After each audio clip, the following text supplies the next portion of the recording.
Russian researchers in the late 1940s kept 5 people awake for 5 days using an experimental gas-based stimulant.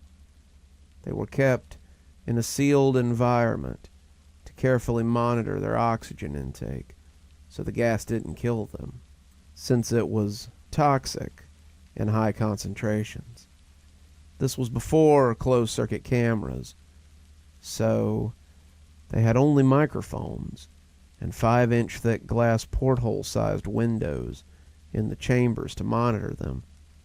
The chamber was stocked with books and cots to sleep on, but no bedding, as well as running water, a toilet, and enough dried food to last all 5 for over a month.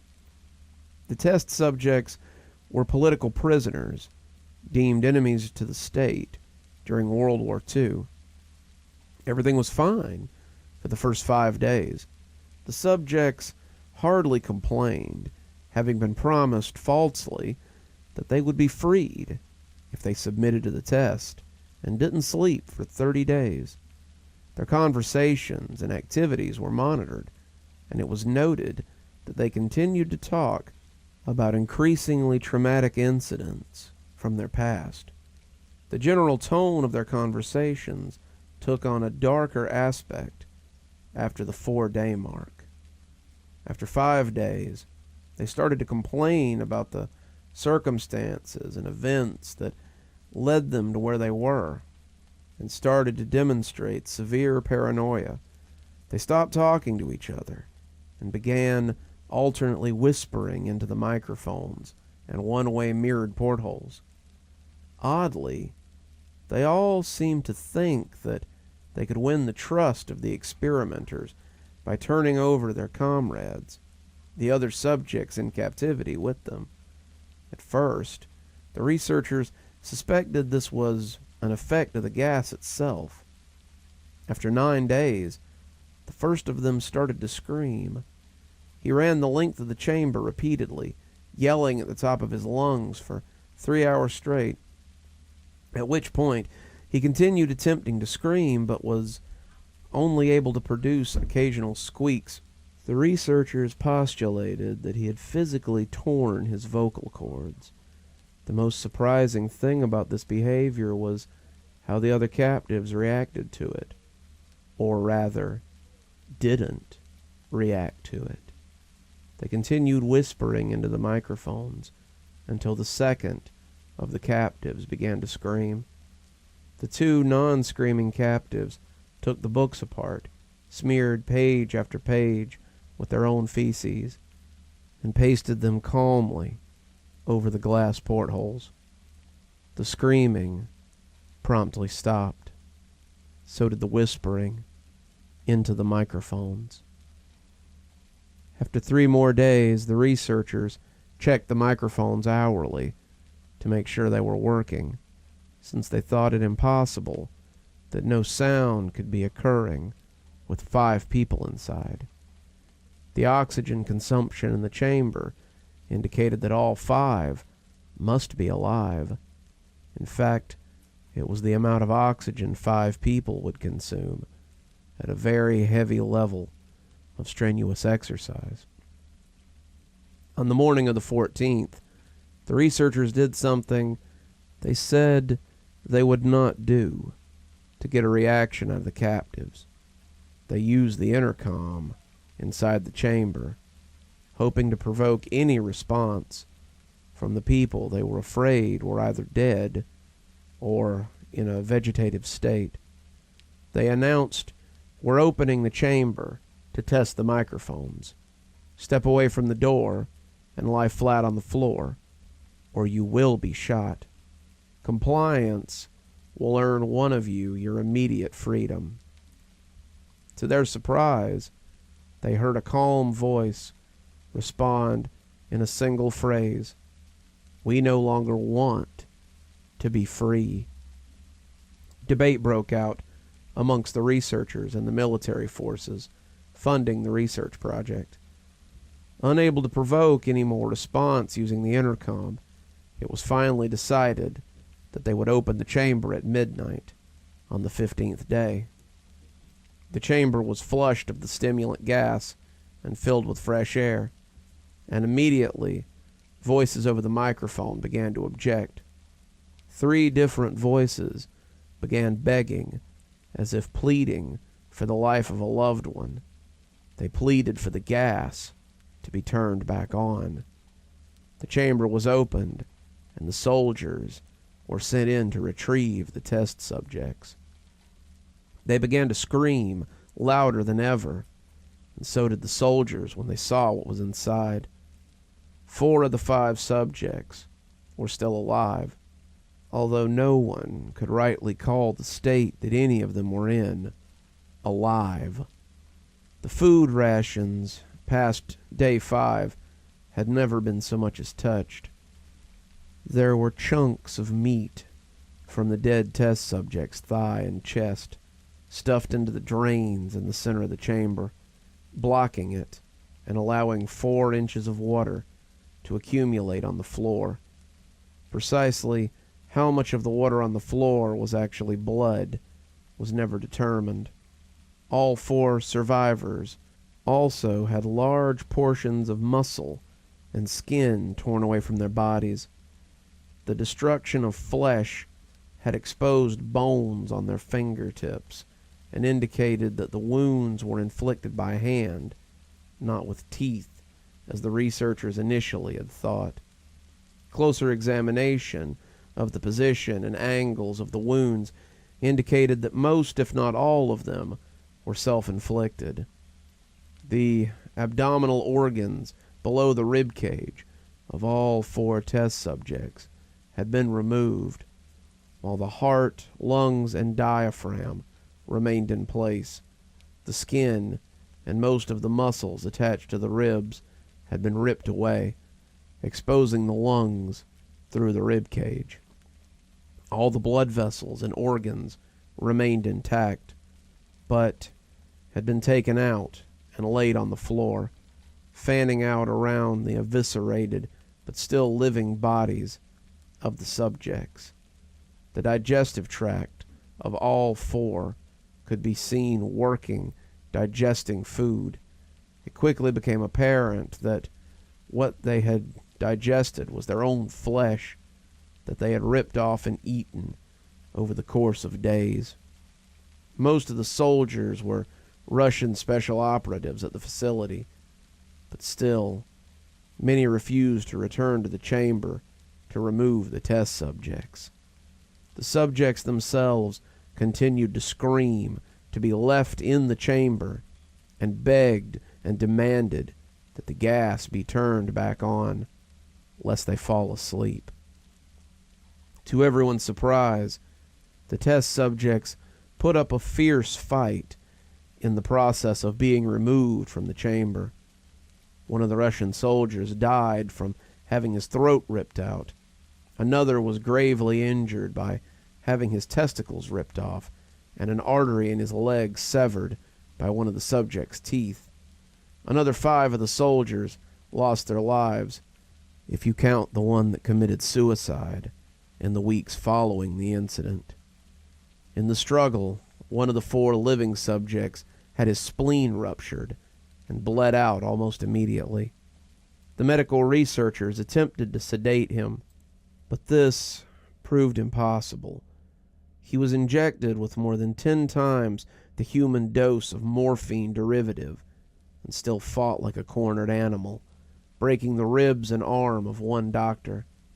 His heart was seen to beat for a full 2 minutes after he'd bled out, to the point there was more air in his vascular system than blood.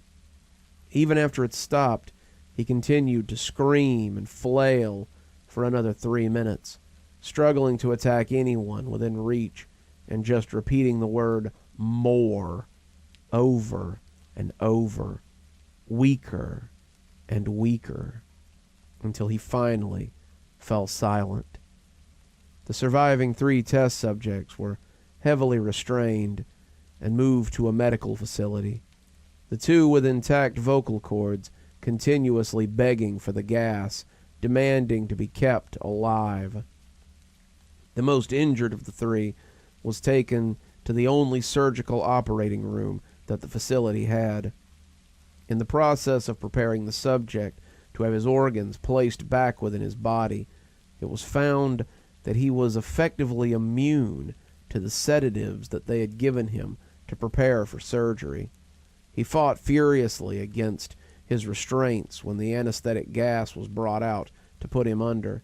He managed to tear most of the way through a 4-inch wide leather strap on one wrist, even though the weight of a 200-pound soldier was holding that wrist.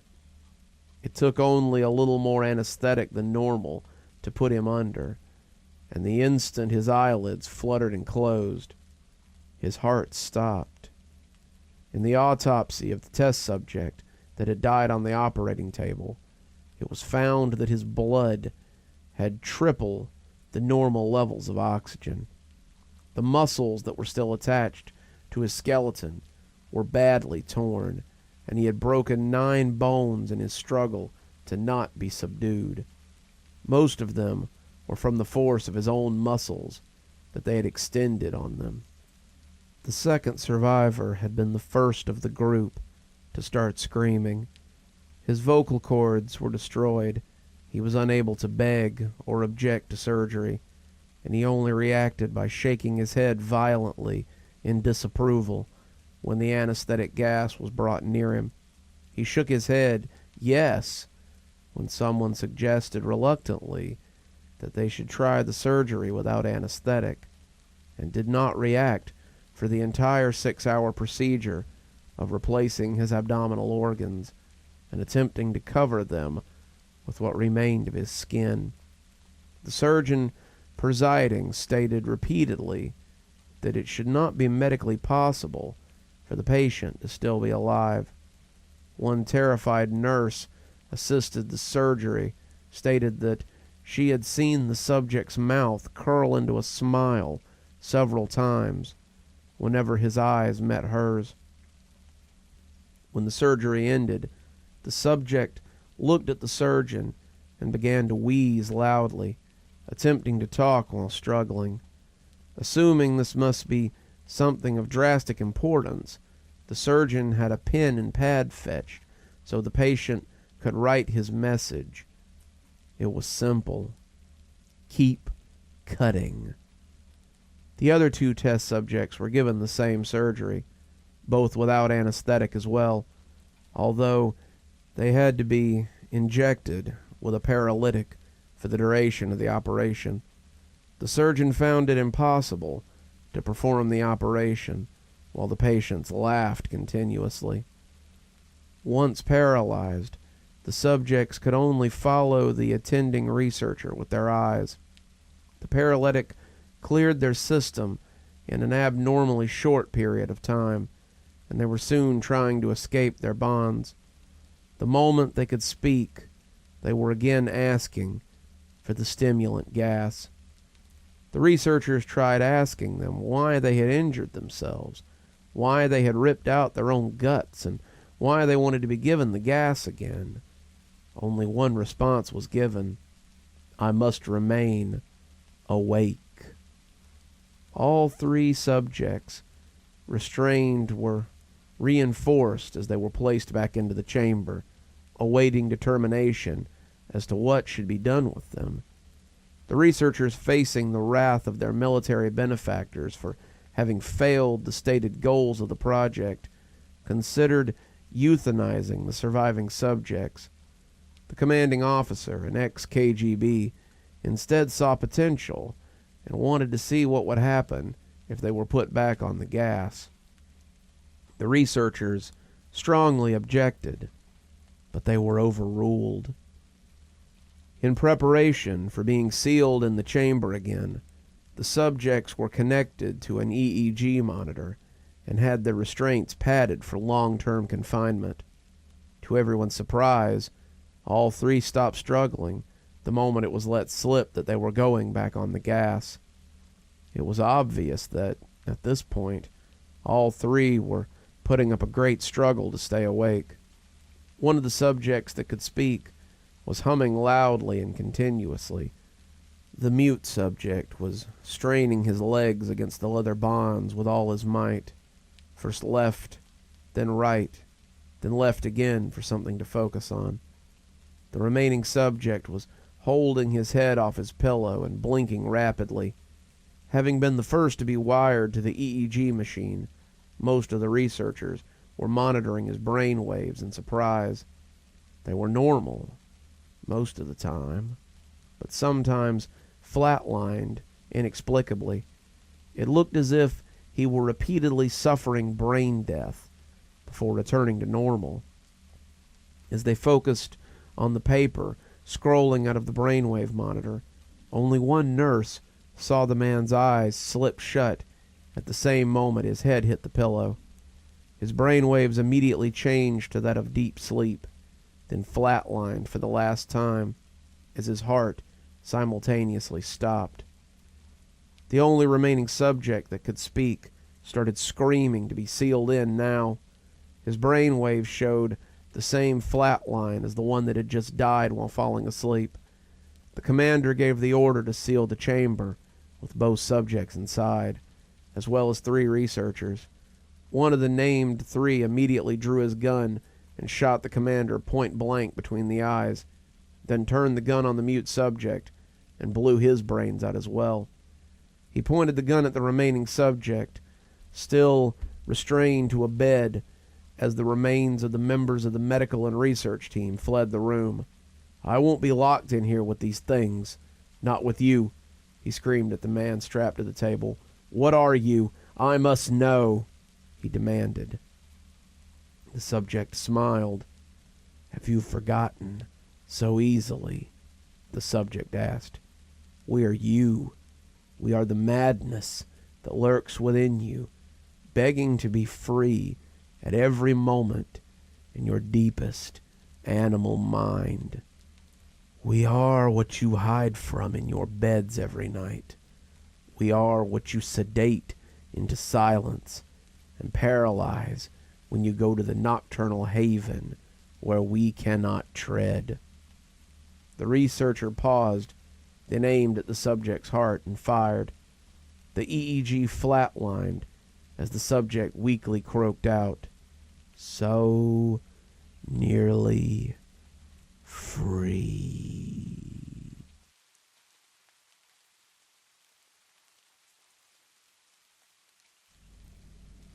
I first met in person with Mary E. in the summer of 2007. I'd arranged with her husband of 15 years, Terrence, to see her for an interview. Mary had initially agreed since I was not a newsman, but rather an amateur, gathering information for a very early college assignment, and, if all went according to plan, some pieces of fiction. We scheduled the interview for a particular weekend when I was in Chicago, on an unrelated matter. But at the last moment, Mary changed her mind and locked herself in the couple's bedroom, refusing to meet with me. For half an hour I sat with Terrence as we camped outside the bedroom door. I listened and took notes while he attempted, fruitlessly, to calm his wife. The things Mary said made very little sense, but fit with the pattern I was expecting. Though I could not see her, I could tell from her voice that she was crying, and more often than not, her objections to speaking with me centered around an incoherent diatribe on her dreams, or rather her nightmares. Terrence apologized profusely when he ceased the exercise, and I did my best to take it in strides, recalling that I wasn't a reporter in search of a story, but merely a curious young man in search of information. Besides, I thought at the time that I could perhaps find another, similar case if I put my mind and my resources to it. Mary E. was the sysop for a small Chicago-based bulletin board system in 1992, when she first encountered Smile.jpg, and her life changed forever. She and Terrence had been married for only 5 months. Mary was one of an estimated 400 people who saw the image when it was posted as a hyperlink on the BBC, though She is the only one who has spoken out about the experience. The rest have remained anonymous, or perhaps have died. In 2005, when I was only in the 10th grade, Smile.jpg was first brought to my attention by my burgeoning interest in web-based phenomena. Mary was the most often cited victim of what is sometimes referred to as Smile Dog, the being Smile.jpg is reputed to display.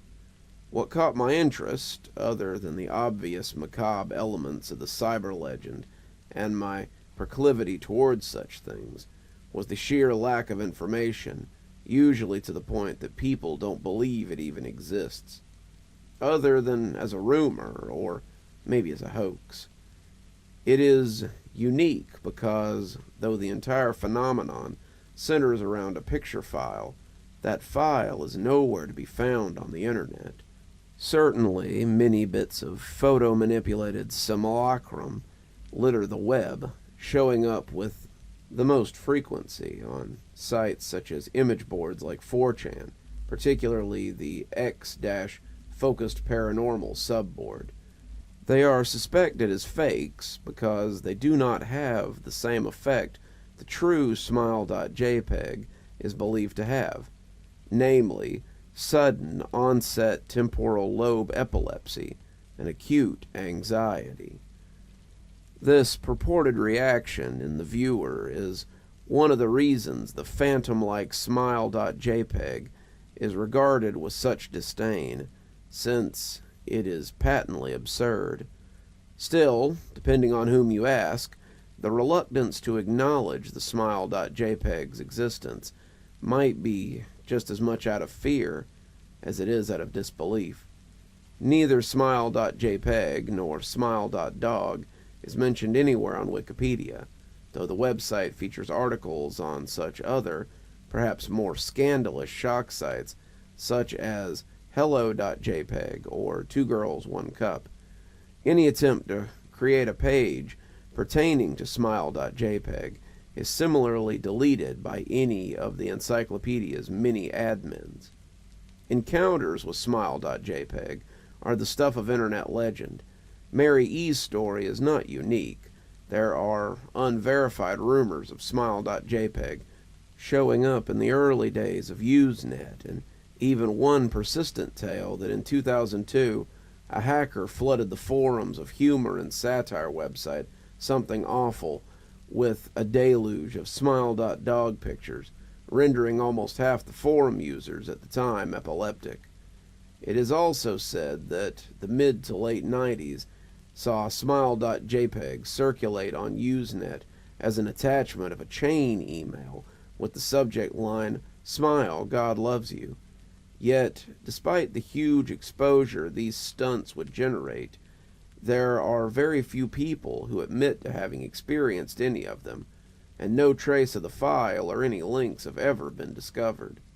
Those who claim to have seen Smile.jpg often weakly joke that they were far too busy to save a copy of the picture on their hard drive.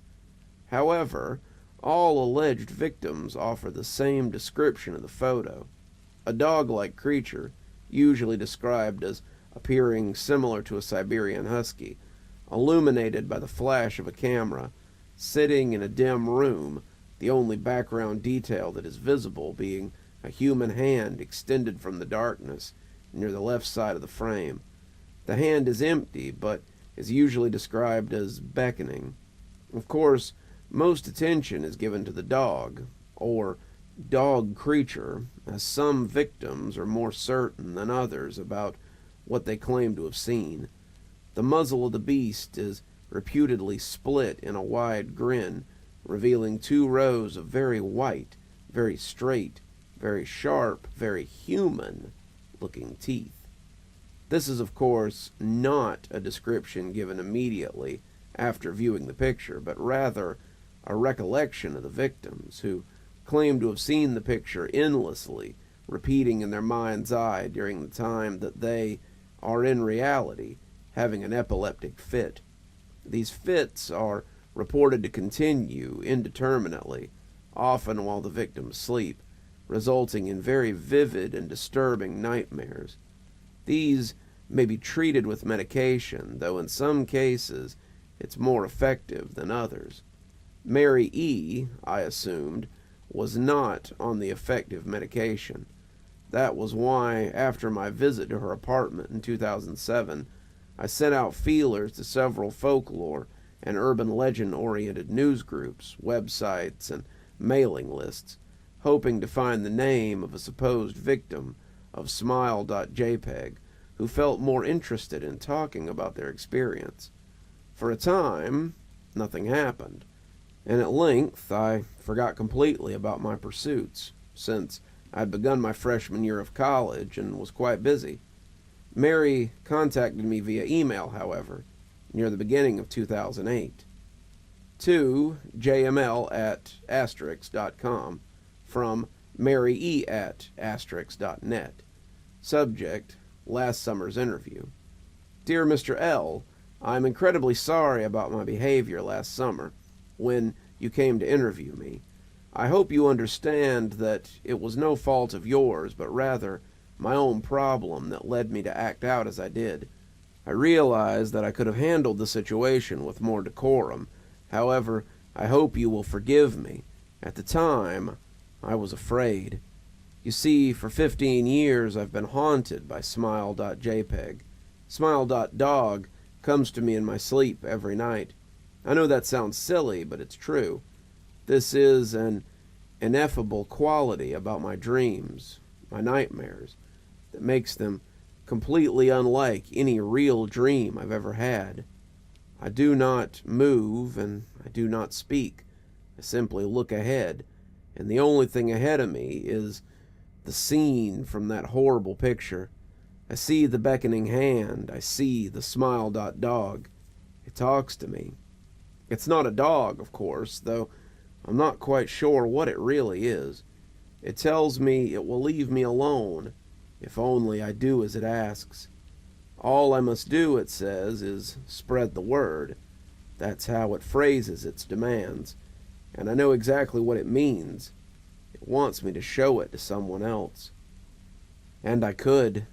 The week after my incident, I received in the mail a manila envelope with no return address.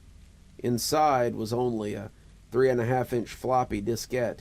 Without having to check, I knew precisely what was on it. I thought for a long time about my options. I could show it to a stranger, a coworker, could even show it to Terrence, as much as the idea disgusted me. And what would happen then? Well, if Smile.dog kept its word, I could sleep. But if it lied, what would I do? Who was to say something worse would not come for me if I did as the creature asked? So I did nothing for 15 years, though I kept the diskette hidden amongst my things. Every night for 15 years, Smile.dog has come to me in my sleep and demanded that I spread the word. For 15 years I have stood strong, though there have been hard times. Many of my fellow victims on the BBS board, where I first encountered Smile.jpg, stopped posting. I heard some of them committed suicide. Others remain completely silent, simply disappearing off the face of the web. They're the ones I worry about the most. I sincerely hope you will forgive me, Mr. L., but last summer when you contacted me and my husband about an interview, I was near my breaking point. I decided I was going to give you the floppy disk. I did not care if Smile.dog was lying or not. I wanted it to end. You were a stranger, someone I had no connection with, and I thought I would not feel sorrow when you took the diskette as part of your research and sealed your fate. Before you arrived, I realized what I was doing, plotting to ruin your life. I could not stand the thought, and in fact, I still can't. I'm ashamed, Mr. L., and I hope that this warning will dissuade you from further investigation of Smile.jpg. You may in time encounter someone who is, if not weaker than I, then wholly more depraved, someone who will not hesitate to follow Smile.dog's orders. Stop while you are still whole. Sincerely, Mary E. Terrence contacted me later that month with news that his wife had killed herself while cleaning up the various things she left behind, closing email accounts and the like. He happened upon the above message. He was a man in shambles. He wept as he told me to listen to his wife's advice. He found the diskette, he revealed, and burned it until it was nothing but a stinking pile of blackened plastic. The part that most disturbed him, however, was how the diskette had hissed as it melted, like some sort of animal, he said. I'll admit I was a little uncertain about how to respond to this. At first I thought perhaps it was a joke, with the couple belatedly playing with the situation in order to get a rise out of me. A quick check of several Chicago newspapers online, however, proved that Mary E. had indeed died. There was, of course, no mention of suicide in the article. I decided that, for a time at least, I would not further pursue the subject of Smile.jpg, especially since I had finals coming up at the end of May. But the world has odd ways of testing us.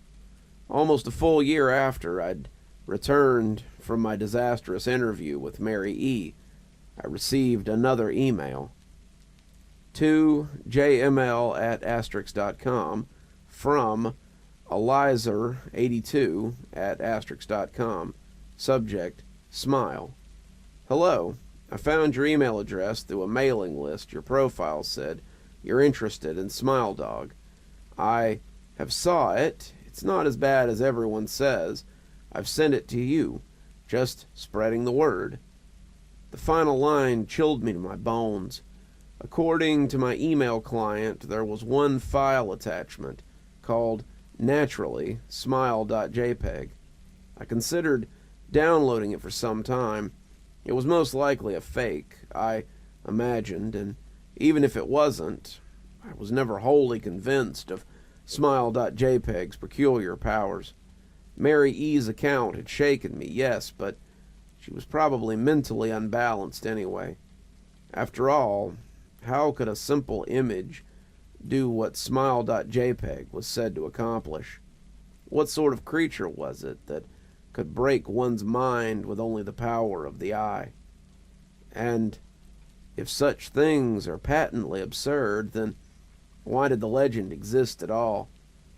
If I downloaded the image, if I looked at it, and if Mary turned out to be correct, if Smile Dog came to me in my dreams, demanding I spread the word, what would I do? Would I live my life as Mary had, fighting against the urge to give in until I died? Or would I simply spread the word, eager to be put to rest? And if I chose the later route, how could I do it? Whom could I burden with this? If I went through my earlier intentions to write a short article about Smile.jpg, I decided I could attach it as evidence, and anyone who read the article, anyone who took an interest, would be affected. And even assuming the Smile.jpg attachment in the email was genuine, would I be capricious enough to save myself in that manner? Could I spread the word? Yes. Yes, I could.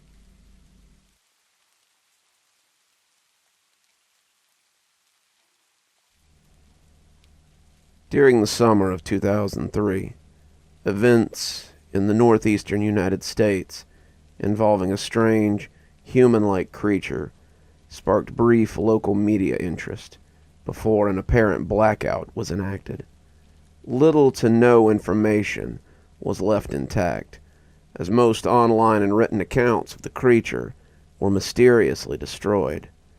Primarily focused in rural New York State, and once found in Idaho, self-proclaimed witnesses told stories of their encounters with a creature of unknown origins. Emotions ranged from extremely traumatic levels of fright and discomfort to an almost childlike sense of playfulness and curiosity. While their published versions are no longer on record, the memories remain powerful. Several of the involved parties began looking for answers that year. In early 2006, the collaboration had accumulated nearly 24 documents dating between the 12th century and present day, spanning 4 continents. In almost all cases, the stories were identical. I've been in contact with a member of this group and was able to get some excerpts from their upcoming book. A Mariner's Log, 1691. He came to me in my sleep. From the foot of my bed, I felt a sensation. He took everything. We must return to England. We shall not come here again at the request of the Rake. A journal entry, translated from Spanish, 1880. I have experienced the greatest terror. I have experienced the greatest terror. I have experienced the greatest terror. I have seen his eyes when I close mine. They are hollow, black. They saw me and pierced me. His wet hand. I will not sleep. His voice. And the text from there is unintelligible. A Suicide Note, 1964. As I prepare to take my life, I feel it necessary to assuage any guilt or pain I have induced through this act. It is not the fault of anyone other than him. For once I awoke and felt his presence, and once I awoke and saw his form. Once again I awoke and heard his voice, and looked into his eyes. I cannot sleep without fear of what I might next awake and experience. I cannot ever wake. Goodbye. Found in the same wooden box were 2 empty envelopes addressed to William and Rose, and 1 loose personal letter with no envelope. Dearest Lenny, I have prayed for you. He spoke your name. From a Witness, 2006. 3 years ago, I had just returned from a trip to Niagara Falls with my family on the 4th of July. We were all exhausted after a long day of driving, so my husband and I put the kids straight to bed and called it a night. At about 4 a.m., I woke up, thinking my husband had gotten up to use the restroom. I used the moment to steal back the sheets, only to wake him in the process. I apologized and told him I thought he was out of bed. When he turned to face me, he gasped and pulled his feet up from the end of the bed so quickly, his knees almost knocked me out of bed. He then grabbed me and said nothing. After adjusting to the dark for a half second, I was able to see what had caused the strange reaction. At the foot of the bed, sitting and facing away from us, was what appeared to be a naked man, or a large, hairless dog of some sort. Its body position was disturbing and unnatural, as if it had been hit by a car or something. For some reason, I was not instantly frightened by it, but more concerned as to its condition. At this point, I was somewhat under the assumption that we were supposed to help him. My husband was peering over his arms and knees, tucked into the fetal position, occasionally glancing at me before returning to the creature. In a flurry of motion, it scrambled around the side of the bed and then crawled quickly in a flailing sort of way right along the covers until it was less than a foot from my husband's face. It was completely silent for about 30 seconds, probably closer to 5, but it seemed like a while, just looking at my husband. It then placed its hand on its knees and ran into the hallway, leading to the kids' room. I screamed and ran for the light switch, planning to stop the thing before it could hurt my children. When I got to the hallway, the light from the bedroom was enough to see it crouching, hunched over about 20 feet away. It turned around and looked directly at me, covered in blood. I flipped the switch on the wall and saw my daughter, Clara. The creature ran down the stairs as my husband and I rushed to help her. She was very badly injured and spoke only once in her short life. She said, "He is the Rake." My husband drove his car into a lake that night while rushing our daughter to the hospital. They didn't survive. Being a small town, news got around pretty quickly. The police were helpful at first, and the local newspapers took a lot of interest. However, the story was never published, and the local television never followed up. For several months, my son Justin and I stayed in a hotel near my parents' house. After we decided to return home, I began looking for answers myself. I eventually located a man in the next town over who had a similar story. We got in contact and talked about our experiences. He knew of 2 other people in New York who had seen the creature we now refer to as the Rake. It took the 4 of us 2 solid years of hunting on the internet and writing letters to come up with a small collection of what we believed to be accounts of the Rake. None of them gave any details, history, or follow-up. One journal had an entry involving the creature in its first 3 pages, then never mentioned it again. A ship's log explained nothing of the encounter, saying only that they were told to leave by the Rake. That was the last entry in the log. There were, however, many instances where the creature's visit was one of a series of visits to the same person. Multiple people also mentioned being spoken to, my daughter included. This led us to wonder if the Rake had visited any of us before our last encounter. I set up a digital recorder near my bed and left it running all night, every night, for 2 weeks. I would tediously scan through the sounds of me rolling around in my bed each day when I woke up. By the end of the 2nd week, I was quite used to the occasional sounds of sleep, while blurring through the recording at 8 times normal speed. It still took almost an hour every day. On the first day of the 3rd week, I thought I heard something different. What I found was a shrill voice. It was the Rake. I can't listen to it long enough to even begin to transcribe it. I haven't let anyone else listen to it either. All I know is that I've heard it before, and I now believe that it spoke when I was sitting in front with my husband. I don't remember hearing anything at the time, but for some reason, the voice on the recorder immediately brings me back to that moment. The thoughts that must have been going through my daughter's head make me very upset. I've not seen the Rake since he ruined my life, but I know that he's been in my room while I sleep. I know and fear that one night I'll wake up to see him staring at me.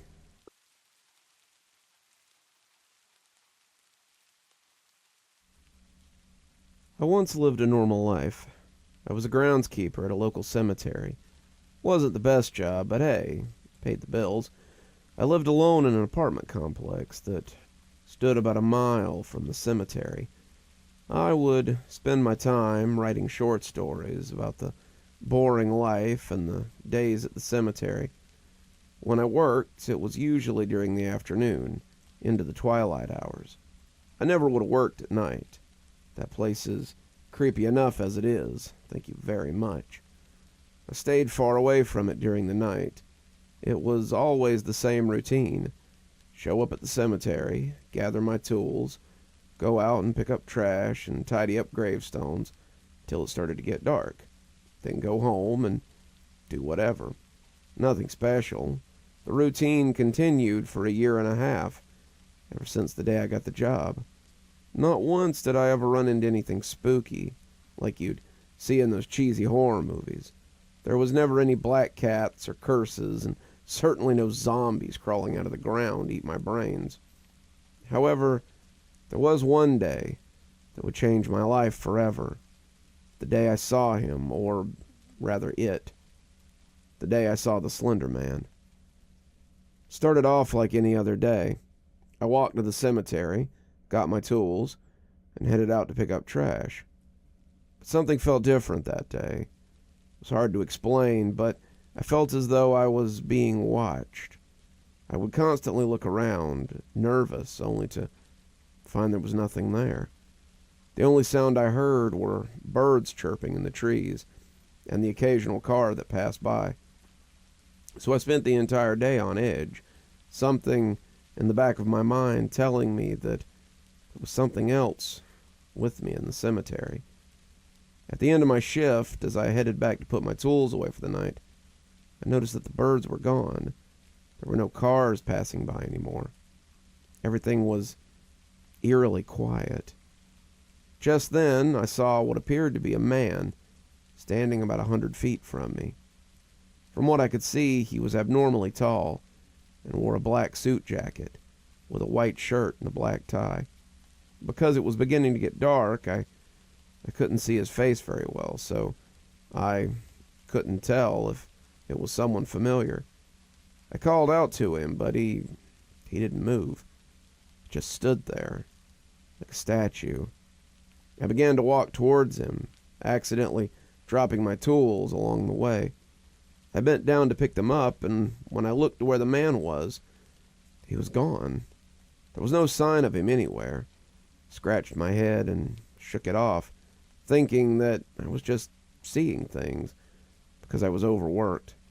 I put my tools away and headed home, but I walked a little quicker than usual. I was still a little nervous, and questions filled my head. Who was that man? Why did he just stand there? How did he disappear so quickly? Was he real or just a figment of my imagination? That night, I barely slept at all. It was my thoughts that caused my insomnia. The next day at the cemetery, I was even more tense. I felt like if a leaf were to fall on my head, I'd scream in terror. Unfortunately for me, the more tense I got, the more distracted I got from my work. Soon enough, Jeff, my boss, came out to talk to me. Jeff's a good guy. He and my father went way back, and he was the one who gave me the job as a groundskeeper in the first place. He and I were also good friends, and he knew that I wasn't acting myself today. "Steven, what's the matter?" he asked me. "You seem a little off today. Is something wrong?" I don't want to sound like a crazy person, but I knew I couldn't lie to Jeff, so I told him the truth. "Saw something yesterday, Jeff. There was a man in a suit that was just standing in the cemetery. He didn't do anything, and then he just disappeared out of nowhere. Kind of freaked me out." Jeff looked at me like I was crazy. "Wait, what did you say the man looked like?" I was surprised that he actually somewhat believed my story. He was really tall, with a nice suit on. It was too dark, so I couldn't see his face. Jeff rubbed his head and sighed. "I don't believe it." I rolled my eyes, thinking that he was talking about my story, but then he continued. "I didn't think the legends were true, but what you've explained to me, Steven, verifies that maybe the Slender Man does exist." Now I was the one who was confused. The Slender Man? What's a Slender Man? "I'm not the one you should be asking those questions of, Steven. I only know a little bit about him, but I have a friend, James. He knows everything there is to know about the Slender Man." He took out a piece of paper and a pen and scribbled something down. "This is where he lives," he says, handing it to me. "I'll give him a call and tell him what you saw and that you're coming by to learn more about the Slender Man. Any questions you have, he'll answer them." Still thought the idea was a little crazy, but I wanted to know exactly what this Slender Man was. That night, I did as Jeff suggested, paid a visit to his friend James. As I entered his house, I saw that he was already seated at a table with pictures scattered all around. When I walked through the door, James greeted me with a smile. "Ah, Steven, Jeff told me you were coming. Please, take a seat." I pulled up a chair to the table and began to observe some of the pictures he had laid out. "Jeff told me that you think you saw the Slender Man, and that you wanted more info on him. Well, you've come to the right place. I nodded, and he began to tell me everything he knew. One thing you should know about the Slender Man is he's not human. We don't know what he is exactly, but we know for sure that he isn't human. People who have seen him describe him just as you saw him, but he's sometimes seen with black tentacles emerging from his back.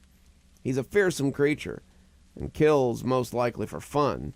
Now, let me give you a little backstory on the Slender Man. One of the first recorded accountings of him was back in the mid-1500s in Germany. A woodcut artist by the name of Hans Frankenberg created a piece that displayed a creature that looks not unlike the Slender Man. It was discovered in Halsberg Castle in 1883. Here's what it looks like. He slid one of the pictures over to me, one that depicted a knight dueling with a strange humanoid creature with multiple arms and legs. James continued. Now, Hans was known for his realistic depictions of human anatomy, but as you can see in his work, the creature on the right has multiple arms and an oddly shaped face.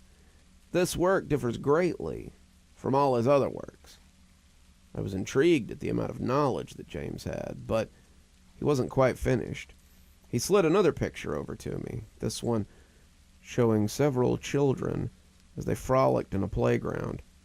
Nothing out of the ordinary, except for the fact that a man that looked exactly like the one I'd seen in the cemetery was standing ominously in the background. Looking at that picture sent a chill racing down my spine. Now, this here is the first recorded photograph of the Slender Man. You can see him in the background. According to records, every single child in that photograph disappeared shortly after it was taken. They haven't been seen since. I was astonished. Couldn't believe what I was seeing. James then passed me a few more modern-looking pictures. Each one seemed like a normal, everyday nature or family photo. But in the background of them all was the same creature, looming in the shadows. That's pretty much all you need to know, James concluded. Any questions? I shook my head, still trying to wrap my mind around what exactly this thing I had seen the other day was. The Slender Man is a mysterious force, Stephen, James told me. Nobody knows exactly why he does the things he does, whether he does it for sport or if he's a pawn for some higher being. We will likely never know. Coming to this realization, I knew I had to do something. I decided the next day I would find the Slender Man and see for myself what kind of monster he was. I figured he was probably still in the vicinity of the cemetery, so I would hopefully find and capture him. I wouldn't try that if I were you, James warned. The Slender Man has powers that you wouldn't believe. It's best to just let nature take its course. Whatever you do, don't try to approach him if you see him. I assured James that I would not try such a thing, and thanked him for the information as I left. However, I was still content on attempting to end the Slender Man's reign of terror, once and for all. Working through the next day like it was any other day, I kept my guard up the whole time, looking for any sign of the Slender Man. There was no sign of him that day, but once my shift was over, I put away my tools, except for my flashlight, and headed over to where I'd seen him standing a couple of days prior. Like that faithful day, everything was eerily quiet. No birds, no cars made any sound. I could sense he was nearby. I approached the area where I'd first seen him and sat on one of the gravestones, waiting. I knew he would come eventually. After about 20 minutes, I began to give up hope until I heard rustling coming from the woods that surrounded the cemetery. It was beginning to get dark, and I got a little nervous. I'd never been in that area when it was that dark before. It was almost pitch black now, and I had only the moon and my flashlight for light. I gathered up some confidence and walked into the woods, my flashlight shining through the darkness. I followed the rustling sound, and it began to get louder and louder. It grew closer and closer, and my heart began to race. Sweat formed on my brow, and my hands shook as I tried to hold the flashlight steady. "Show yourself," I ordered, as loudly as I could. Suddenly, from out of the brush of the woods came a squirrel. I let out a deep sigh of relief as the squirrel just stared at me for a few seconds. Then it took off, running away from me. I thought nothing of it. It was a squirrel, after all. They're usually afraid of their own shadow. I turned around, and it felt like I walked into a brick wall. I fell hard to the ground and dropped my flashlight. I couldn't see much, but I could see the outline of a figure, illuminated by the full moon.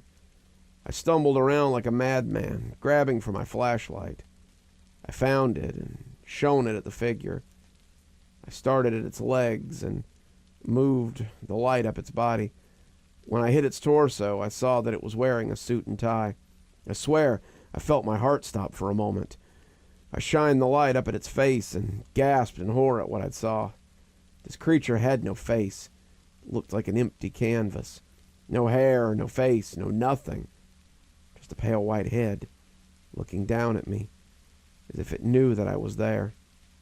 He must have been at least 9 or 10 feet tall. I stumbled to my feet and felt 2 hands grasp my neck. I began to panic as my heart raced faster and faster, my breathing getting heavy. The creature pulled me closer and raised me up so that my head was level with his. I stared into where its face should have been, and he tilted his head as if he were observing me. I could barely breathe as his grasp grew tighter around my neck. I struggled furiously, and suddenly several black tentacles emerged from the creature's back. I knew this was the end. I was about to become another victim of the Slender Man. He raised one of those tentacles, and I braced myself for death. However, I then heard a faint bark, like from a dog, and a few men calling my name. The creature turned his head towards the noise and then back to me. He took the raised tentacle and wrapped it around my forearm. A burning pain shot through my entire arm, and I winced. If that thing's hand hadn't been cutting off my air supply, I would have screamed bloody murder. The pain was unlike anything I had ever experienced before. The creature dropped me to the ground and stood over me for a few seconds. I looked up to it, and I swear he nodded to me before fading into the surrounding darkness. I gasped for breath as the men found me. Jeff was with them. "Steve, what the hell were you doing here? I heard you yelling, so we came to find out what was wrong." With what little energy I had left, I let out a whisper, barely audible. It was the Slender Man." Then everything went black. When I woke up, I found myself in a hospital bed. My neck and forearm were still in pain. Once I'd gained complete consciousness, I looked down at my forearm and saw that there was a black mark where the Slender Man had wrapped his tentacle around me. I stared at it for a few minutes, trying to contemplate why he had spared my life and left me with just a black mark. Before I had a chance to think about it, Jeff and James came into the room, Jeff carrying my laptop. "How you feeling, Steve?" Jeff asked. "Still in a lot of pain," I replied. "The doctors say I should be out in a couple of days, maybe even tomorrow." "I warned you not to try to approach him." James shook his head. I figured he'd be a little upset with me. "I know. I really wish I'd listened to you." He put his hand on my shoulder to comfort me. "It's all right. I know how you feel. You wanted to get an up-close and personal view of the Slender Man. Who wouldn't? I'm just surprised he let you live." I was just as surprised. Had it not been for the men calling my name, I probably wouldn't have gotten away so lucky. Soon later, Jeff handed me my laptop. "Why'd you bring this?" I asked. "Because you need to tell your story," he replied.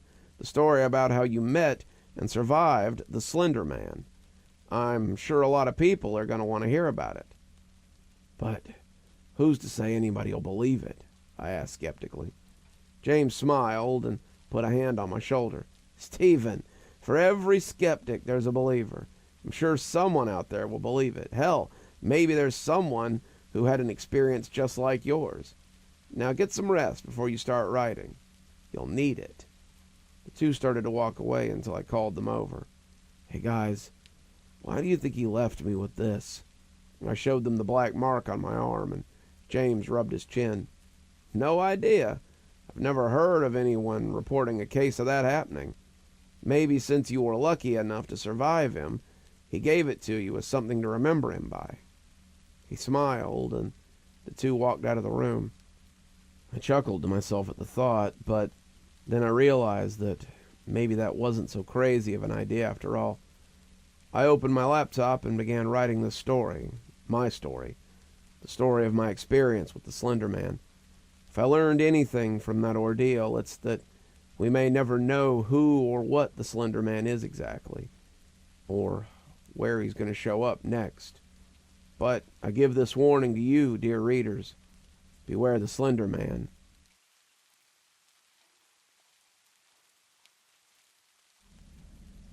My family has a terrible curse that causes me to live in constant anxiety. We're butchers. We don't run a national corporation for it or anything, but our quality has always been impeccable. 5-star Google reviews, top word of mouth. We would probably even have a Michelin star if it were possible for places other than restaurants. Somehow, we've been able to produce the most delicious, soft, mouth-melting meats, better than Wagyu beef. But the story for how this came to be, for how this is not as happy-go-lucky as our service. My family have been butchers for hundreds of years. Even our last name is Butcher, and somehow we have not changed professions since that was given. Let me clarify that this is my story, my explanation for why I wish I was dead, even though I don't want to die. But I must first tell the story of my ancestors. I'm not sure exactly how long ago this was, but the story goes that it was during the medieval age. My forebears always kept honesty as the shop's top moral framework. Because of this, they were often the choice meat shop for even lords and ladies of the nearby land, till one day when a new shop opened up. My ancestors were not worried because their shop was so successful. This shop did not make a sale for days. However, on a day no more special than any other, the town drunk somehow found himself in the other shop, thinking it was my ancestors' family store. He ordered a cut of leg meat, drunkenly swaggered it home, and fell into a booze-induced slumber. The next day, he cooked the meat, ate it, and came running into town, directly into our shop. He asked what he had ordered in his drunken stupor, as it was the most savory thing he had ever eaten. My family had told him that he did not visit the shop yesterday. Not at all. They then realized that it had to have been the other shop that he'd gone to by mistake. My family had said there was no way it could have been the other shop, so they all went over as a group, grandfather, father, son, and drunk. They asked the shopkeeper what he had ordered, and they simply gestured to the stack of cubed meat on display. With furrowed brows, my family had purchased a cube and immediately went back to cook it. After doing so, the way they would cook any other product, the cubed meat was placed on their tongues. Within seconds, they realized they had to keep the other shop's meat a secret to the rest of the town. They told the drunk that he must never tell anyone about the other shop's quality of meat, and he promised not to. But a drunk would not be a drunk if they didn't yell secrets to the entire town while in their cups. It did not take long for people to hear about the other shop and its miraculously tasty meat. My ancestors' butcher shop was in danger of closing within weeks.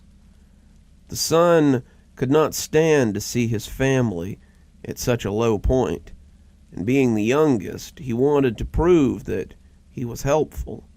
He began to spy on the other shopkeeper in hopes of figuring out their secret to the delicious cubes. Their method, from what the son could see, all seemed very normal. But every weekend, they would take their wagon out of town. The son was not sure where, as he was not able to stealthily follow behind the trees and buildings. He asked his father and grandfather for permission to follow, and was firmly told no, that doing so would be a terrible thing, and that they were honest people. God would help them, eventually, but God did not. A week later, the father grew ill. Without his labor, the shop grew even less profitable, and they could not afford the things needed to help him get better: food, medicine, and time. The son could not bear it. That weekend there was a new moon. It was the best opportunity for him to sneak into the wagon. In the dark of night, he endured the long, bumpy ride in the wooden cage until they arrived. As soon as the wagon stopped, voices could be heard, but it was indiscernible what they were saying. The sun peeked out over the cover and saw two figures heading into a building. All became quiet. He slipped out of the wagon and made his way, as slyly as he could, into the same building. Inside, he saw the two figures carrying a bloody wrapping of meat. Finally, the son had discovered the source of the delicious carcass, the shopkeeper's supplier. The two figures repeated this several times, and when only one figure returned inside, he knew he had to get back on the wagon before it took off for his hometown. Just as he exited the building, the horse began trotting. He sprinted as fast as he could, the sound of his footsteps hidden by the horse, and jumped into the wagon right before his leg muscles would have reached their physical limits. The ride back was not bumpy. He did not feel as if he was in a wooden cage anymore, but a bed of gold. When he finally made his way back home, he wrapped a leg of lamb in his shirt, jumped out the side opposite the shopkeeper, and quickly made his way home. He let out a shout of joy when he entered his home. It was a shout that his entire family had heard, which caused them to gather. He told them his story and showed them the wrapped meat. Although his grandfather was not entirely on board, his sister and mother were jumping for joy. They knew that this meat was something that meant a good future for all of them, and that they could afford their father's care. The son quickly unwrapped his treasure, and the cacophony of joy ended. The son had not grabbed a leg of lamb, but a human limb. His grandfather immediately yelled at him for what he had done, what he had brought into their household. He took the meat and went to start a fire outside in order to burn the meat before anyone found out about it. His sister comforted their mother, who was crying. The son felt great shame and went to bed. After a long and well-needed rest, he woke up to the sound of people gathering around the busy shop, their own. He asked what had happened, and the family told them that they had spoke a great deal after he had gone to sleep. They all decided they needed to do this, even the grandfather. They cooked the limb and, after trying some of the forbidden meat, called in a favor to the lords that they had previously sold to. This piece of meat was given to the king, and the word had spread quickly. Their shop had meat that the king himself had put orders in for, and they had been made the king's supplier. My father stopped the story at this point. I thought of it as strange, but a simple folk tale, a family legend. He then showed me something that I never would have imagined, what he had been working on every morning while I was asleep. He had done an excellent job to never reveal the family secret. Every morning, before even the street animals were awake, my father would chop, skin, fillet, boil, and prepare various pieces of human flesh. I was sick. I felt as if I was to blame. He needed to continue this horrible tradition. He needed to kill people for what? For my sake? To pay my tuition? For the constant medical bills to make sure that we stayed healthy? To pay every other bill that we needed to live? I couldn't take the burden, and I couldn't deal with the fact that my father was a murderer. So I panicked and ran away. When I saw my father next, I had to hear the rest of the story. Even though my dad was a killer, I knew he wouldn't kill me because I was the reason he was doing it in the first place. He was paying for us to have a better life. He continued the story, and here's the important part. The grandfather, in order to meet the new demand of the meat shop, went to the other shopkeeper and explained the situation. He apologized for what his son had done, but insisted that he needed access to the supplier. He wouldn't ask how the supplier had such fresh bodies, and he would even cut the other shopkeeper in for a 50-50 split on the money. He explained that this was needed because his son was ill, and they had to afford the medical care and supplies. Even with a 50-50 split, they would be able to afford it, thanks to all the new demand. The shopkeeper was firm in their denial of his request.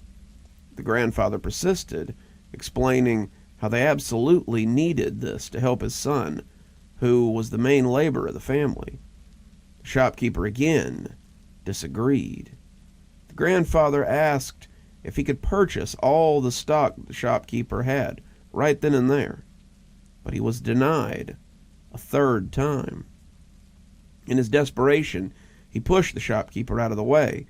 He must have been a very strong man, or perhaps very desperate, because the shopkeeper was knocked back into the wall, his head striking it with a cracking sound.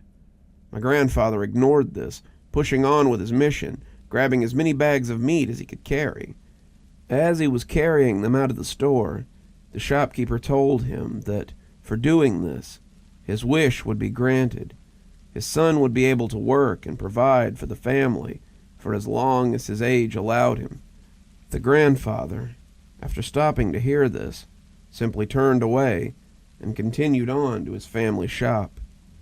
What our family didn't know about that shopkeeper was that he was a witch, one who had cursed the family in a strange way that did not manifest until he was long gone.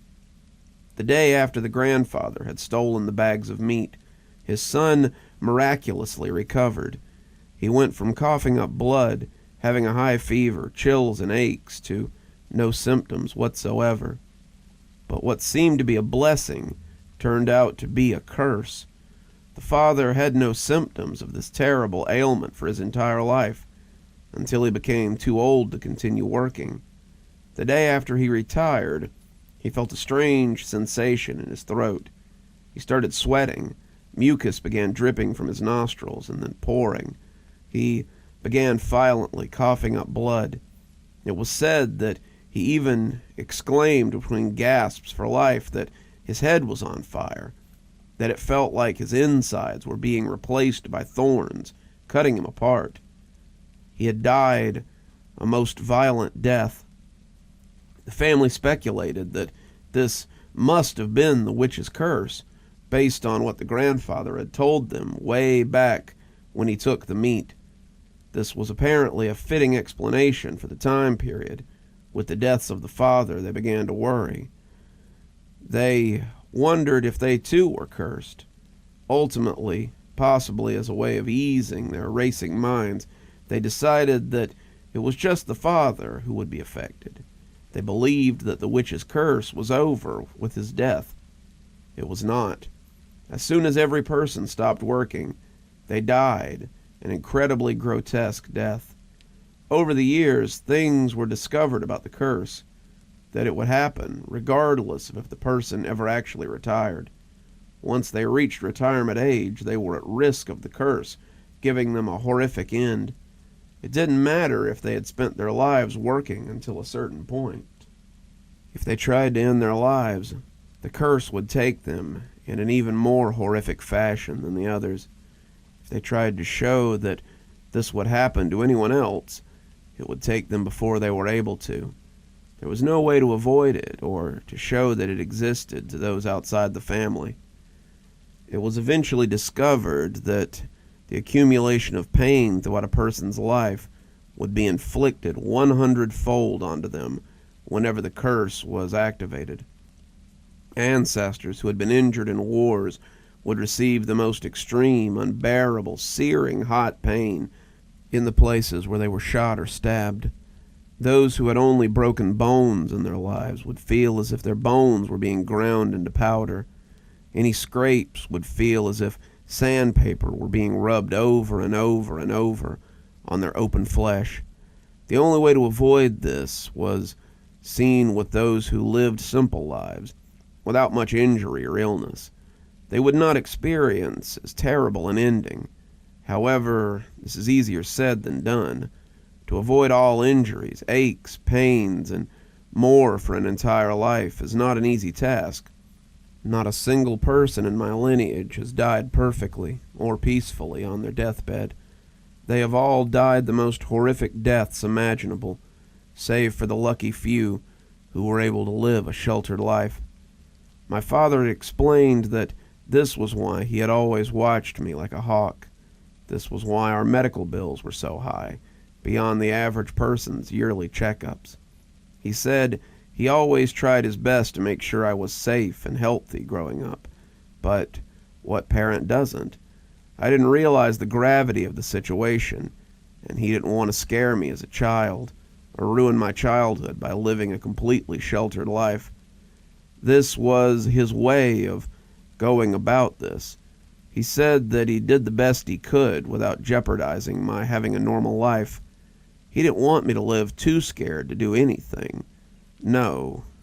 Now that I was older and mature enough in his eyes to understand, without it completely destroying my worldview, he had told me. But he was wrong. There was no way I would ever be okay with learning the truth. We should have foreseen the possible outcomes. This is why I wish I was dead, but I don't want to die. Growing up, I had managed to stay safe and healthy, thanks to the precautions in place. But now, my death will be too painful. Everything I had learned about my family didn't matter to me at that point. I just wish my dad had told me before now. I didn't want to hear anything that he had to say, but, like I mentioned before, I had to. It's not like I could wheel around my own bed anyway, much less past the nurses. I already couldn't handle the pain. I wish my attempts were successful.